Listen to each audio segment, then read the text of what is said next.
Listen, everybody and their mama telling you to start a brand in 2025, but what they're not telling you is how to choose the right idea for the brand. So you're not wasting your time, your money, your energy, and effort on the wrong idea. In this video, I'm going to help you get crystal clear on what makes your brand idea successful, some common mistakes that keep folks stuck in the brainstorming and planning phase, and then also 3 questions to make sure that your brand idea is profitable and aligned with your passion. Let's get into it.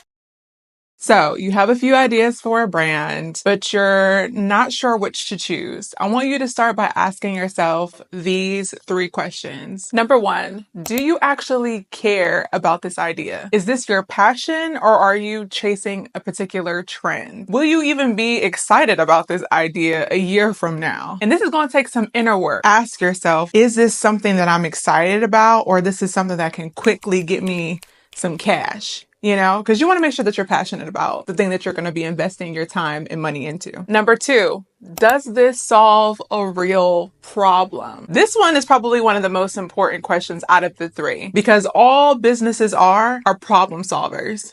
Think of any of the businesses and brands that you may know. They all solve a real issue that people have. So does this idea solve a problem? This is where you'll really think about the value that you have to contribute to your audience. And number 3, are people actually willing to pay for this? It's one thing to have an idea that you're excited about. It's another to have an idea that you're excited about that also solves a problem, but also people are willing to invest their money into it. So is this a $5 problem, or is this a $5,000 problem? You decide. Now that we got those basic questions out of the way, assuming you said yes to all 3, it's an idea you're excited about, it's a problem that needs to be solved, and people are willing to invest money in solving that problem. I already know how y'all feel about the word niche. I know.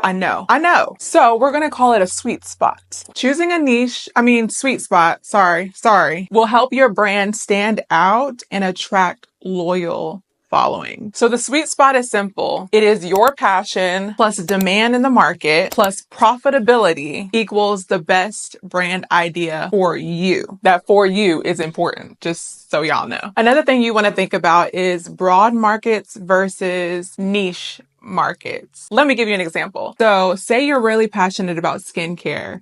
You've had your own personal skincare journey where you went from having active acne, hyperpigmentation to clear, beautiful, glowy skin, right? So we're really passionate about skincare and healthy skin. So you can start a skincare brand, which would be broad market, or you can start a skincare brand for people with acne prone, sensitive skin. You see how there's a difference here? Skincare, who we talking to here? It's everybody. Versus sensitive, acne prone skin is very niche.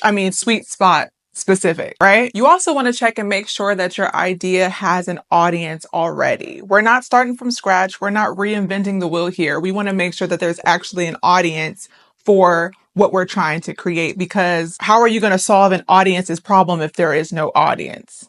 Make sense? You can do a quick little Google search or search on any of the social media platforms. Just type in the name of your sweet spot and see what the people are saying. See what the audience is for that particular idea. Now I want to get into the difference between a personal brand and a business brand. Now don't get me wrong. I do believe that you should do both. A personal brand can be leveraged to promote your business brand. I'll explain. So in a personal brand, you are the face of your brand. It's about you, the person, your personal story, your personal life. Think about influencers, creatives, coaches. It's personal. Some pros of a personal brand is it builds trust with your audience. People connect directly to you. Now, a con can be you are the focus. The brand isn't really in existence without you. So it may be harder to step away in the future if the whole brand is solely focused on you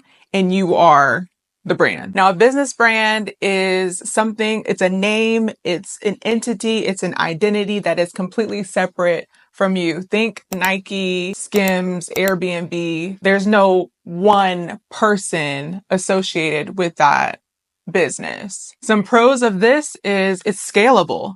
There's no limit to how much you can make in a business, right? It's easier to sell, and it's also not dependent on you, the person. Now, a con could be it takes longer to build trust with your audience compared to a personal brand. Doesn't mean that it can't be done. It just may take longer than if you had a personal brand. This is why I mentioned earlier why I think it's important to actually have both. Think about Kim K, for an example. She developed and built a personal brand prior to her creating Skims.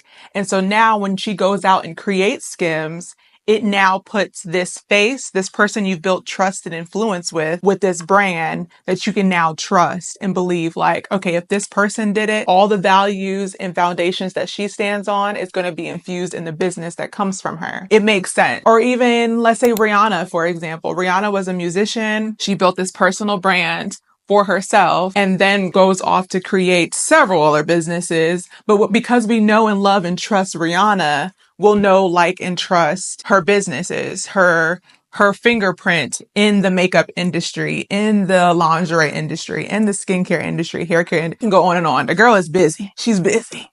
Now, I didn't want to end this video without sharing some common mistakes that I have seen when people are choosing an idea for a brand or deciding to build their brand, whether that's a business brand or a personal brand. One of the biggest ones is choosing an idea based off of trends, whatever's popping at the time. If the trends are coming and going, up and down, you build something when everything is up. As soon as it goes down, what's going to happen to that brand? That's why it's really important for you to choose an idea that you're passionate about, that you're excited about, that is not just here for the right here, right now, but that can stand the test of time and all of the trends. Because people's ideas, people's opinions, what's hot now will change. So do not build your foundation on quicksand. Okay? That's important. Another mistake is picking a niche that's too broad. We don't want just fashion for women. We want fashion for curvy women in their 30s who want to dress up more. Because we don't want to just solve